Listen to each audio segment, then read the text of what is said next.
আসসালামু আলাইকুম।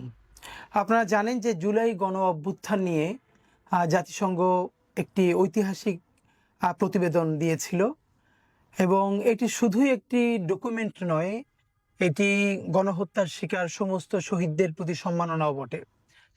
আমরা প্রত্যাশা করেছিলাম যে একমাত্র বাংলাদেশের একটি ফ্যাসিস্ট দল আওয়ামী লীগ, যার গণহত্যার প্রমাণ হিসেবে জাতিসংঘ এই প্রতিবেদনটি দিয়েছে, যেটা বাংলাদেশের আর কোনো দলের সাথে এটা ঘটেনি। সুতরাং সেই প্রতিবেদনটা বাংলাদেশের প্রত্যেকটি স্কুল, কলেজ, মাদ্রাসা, ইউনিভার্সিটি, লাইব্রেরিতে থাকা দরকার ছিল।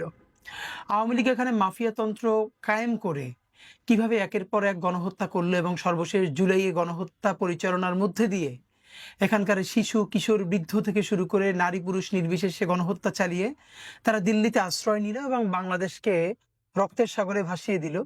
জাতিসংঘের এই ডকুমেন্টের মধ্য দিয়ে এটির একটি ঐতিহাসিক সত্যতা প্রমাণিত হয়েছে।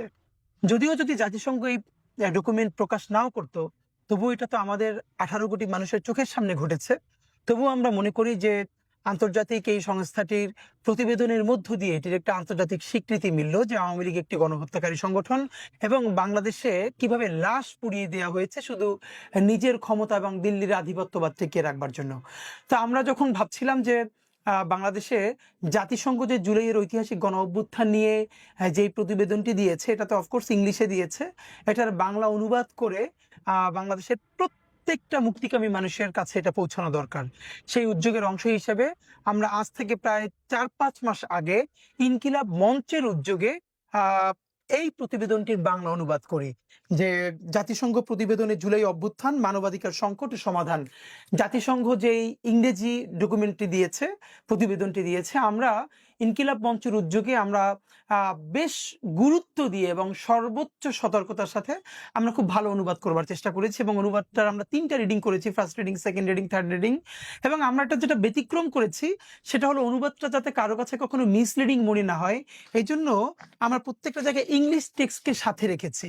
জাতিসংঘের যেটা মূল ইংলিশ টেক্সট তাদের প্রতিবেদনে, সেই ইংলিশ টেক্সট রেখে রেখে আমরা এরকম বাংলা অনুবাদ করেছি, যাতে কেউ চাইলে ইংলিশ থেকে বাংলা অনুবাদটা ঠিক আছে কিনা এটা ক্রস চেক করে দেখতে পারে। তা আমরা চাইছি যে উদ্যোগটা নেওয়া উচিত ছিল বাংলাদেশ সরকারের, নেওয়া উচিত ছিল বাংলাদেশের সেই সমস্ত রাজনৈতিক দলগুলোর যারা এই জুলাই গণ অভ্যুত্থানের মধ্য দিয়ে অনেক বেশি তাদের অধিকার ফিরে পেয়েছেন। যদি জুলাই বেঁচে না থাকে তাহলে বাংলাদেশের আজকের অধিকার, ইনসাফ, স্বাধীনতা, সার্বভৌমত্ব তো বেঁচে থাকবে না। আমরা প্রত্যাশা করেছিলাম সেটা হবে, কিন্তু হয় নাই।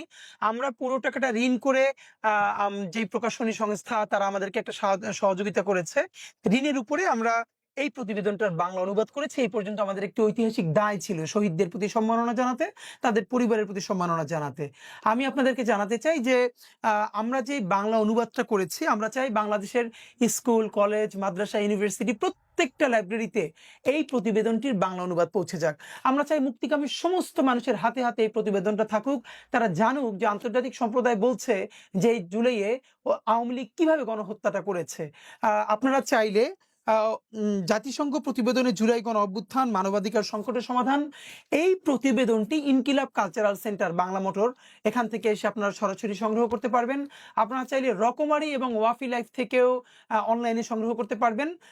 আপনাদের সবার প্রতি বিনীত অনুরোধ, যারা বাংলাদেশ ভালোবাসেন, যারা জুলাই গ্রহণ করেন, তারা সকলে নিশ্চয়ই এই বইটা কিনবেন এবং আপনাদের প্রিয়জনকে এই ডকুমেন্ট সংরক্ষণের অংশ হিসেবে আপনারা একটু উপহার দিবেন। ধন্যবাদ সবাইকে।